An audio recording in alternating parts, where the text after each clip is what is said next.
Roman সংখ্যায় D C C C L X X X V I I I equals to কত?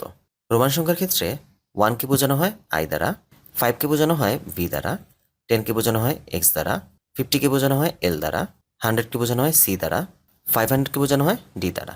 এবং Roman সংখ্যায় একটি বড় সংখ্যার ডান পাশে ছোট সংখ্যা লেখা হলে সেই সংখ্যাগুলো যোগ হয়ে যায় এবং বাম পাশে ছোট সংখ্যা লেখা হলে সেই সংখ্যাগুলো বিয়োগ হয়ে যায়।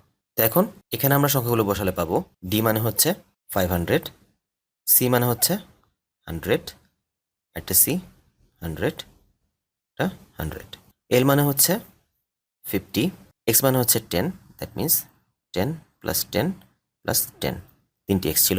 ভি মানে হচ্ছে 5, আই মানে হচ্ছে 1, দ্যাট মিন্স 1 প্লাস 1 প্লাস 1। তো এখানে আমরা দেখতে পাচ্ছি একটি বড় সংখ্যার ডান পাশে ক্রমান্বয়ে সব ছোট সংখ্যা চলে এসেছে, দ্যাট মিন্স এখানে কোনো বিয়োগের কাজ হবে না। তো এগুলো সব যদি আমি যোগ করে দিই তাহলে পাবো 500, 600, 700, 800, 850, 60, 70, 80, 85, 86, 87, 88, অর্থাৎ 888।